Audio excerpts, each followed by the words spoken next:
एक लक्ष्मी नारायण नाम का लड़का बहुत ही सीधा और भोला था। वह रात को सोने से पहले अपनी दादी से रोज कहानी सुना करता था।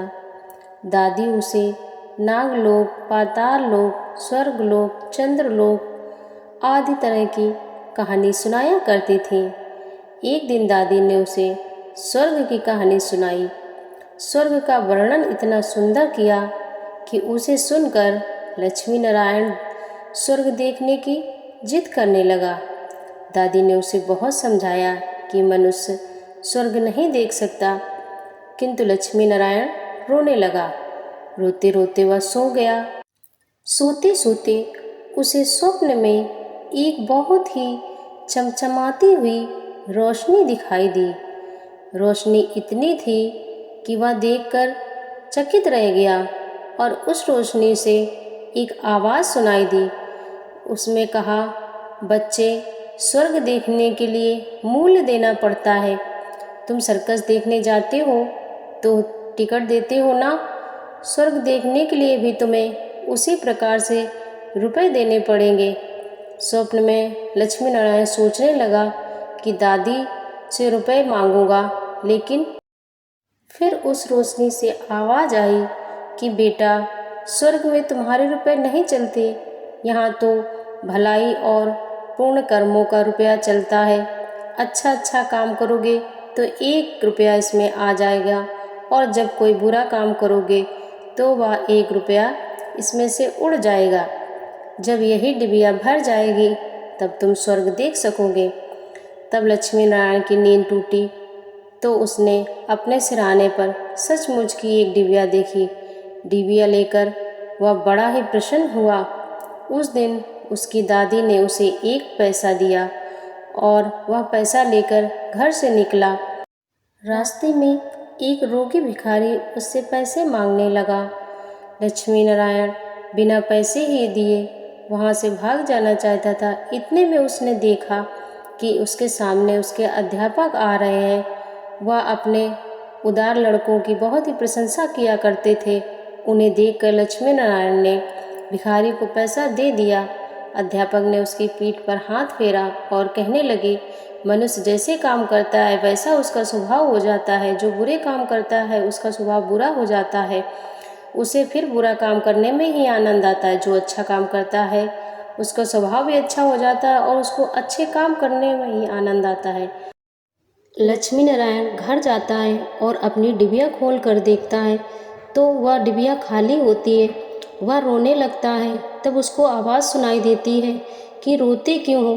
किसी लाभ की आशा से जो काम किया जाता है वह तो व्यापार है, पुण्य थोड़ी ही है। दूसरे दिन लक्ष्मी नारायण की दादी ने 2 आने दिए। वह 2 आने लेकर बाजार गया और उसने 2 संतरे खरीदे। वापसी आते समय वह अपने दोस्त से मिलने गया। उसका दोस्त बीमार था। वैद्य जी दवा दे रहे थे और उन्होंने कहा था कि आज इसको संतरे का जूस पिलाना।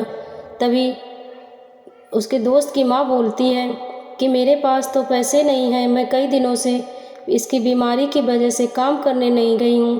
तभी लक्ष्मी नारायण उसको वो संतरे दे देता है और घर आ जाता है। घर में आकर देखता है तो उसकी डिबिया में 2 आने थे। वह बहुत ही खुश हो जाता है और फिर एक दिन वह अपनी बहन के साथ खेल रहा होता है तो उसकी बहन उससे उसके खिलौने मांगती है तो वह देने से इनकार कर देता है और अपनी बहन को बहुत ही मारता है। और शाम को जब वह अपनी डिबिया देखता है तो उस डिबिया में कुछ पैसे उसके कम हो गए थे। लक्ष्मी नारायण को सब समझ में आ गया था कि मैं किस तरह से कैसे पैसे इकट्ठा कर सकता हूँ। लक्ष्मी नारायण पहले रुपए के लोभ में अच्छा काम करता था। धीरे धीरे स्वभाव भी अच्छा हो गया उसका। काम करते करते उसकी डिबिया रुपयों से भर गई। स्वर्ग देखने की आशा में वह बहुत ही प्रसन्न था। उस डिबिया को लेकर एक दिन वह अपने बगीचे में पहुंचा। लक्ष्मी नारायण ने देखा बगीचे में पेड़ के नीचे एक बूढ़ा साधु बैठा है। वह दौड़ता हुआ साधु के पास गया और बोला, बाबा आप क्यों रो रहे हैं? साधु ने बोला, बेटा, जैसी डिबिया तुम्हारे हाथ में है वैसी ही डिबिया एक मेरे पास थी, बहुत दिन परिश्रम करने पर मैंने उसे रुपयों से भरा था। बड़ी आशा थी कि उसके रुपयों से मैं स्वर्ग देखूंगा, किंतु आज गंगा जी में स्नान करते वक्त वह डिबिया पानी में गिर गई। लक्ष्मी नारायण ने कहा, बाबा आप रो मत, आप मेरी डिबिया पैसों से पूरी भरी है, आप इसे ले लो। साधु बोले, बेटा तुमने इतने परिश्रम से इसको भरा होगा, मैं ये जानता हूँ, इसे देने से तुम्हें दुख होगा।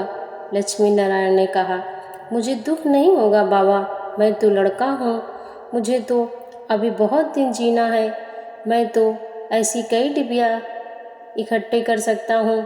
आप बूढ़े हो गए हो, आप मेरी डिबिया ले लीजिए। साधु ने डिबिया लेकर लक्ष्मी नारायण के आँखों में हाथ फेरा।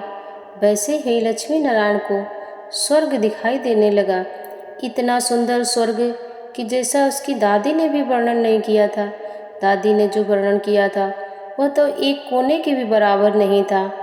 लक्ष्मी नारायण बहुत ही खुश हुआ। उसने जैसे ही आंखें खोली तो सामने देखा, वही तेज रोशनी उसके सामने आई और उसके सामने स्वर्ग के देवता प्रकट हो गए और कहने लगे कि बेटा, जो लोग अच्छे काम करते हैं उनका घर ही स्वर्ग बन जाता है। तुम इसी प्रकार जीवन में भलाई करते रहो तो तुम्हारा घर, तुम्हारी जिंदगी तुम्हें स्वर्ग जैसी ही नजर आएगी। देवता इतना कहकर अदृश्य हो गए। कहानी अच्छी लगी हो तो लाइक करें और अपनों के साथ शेयर करें।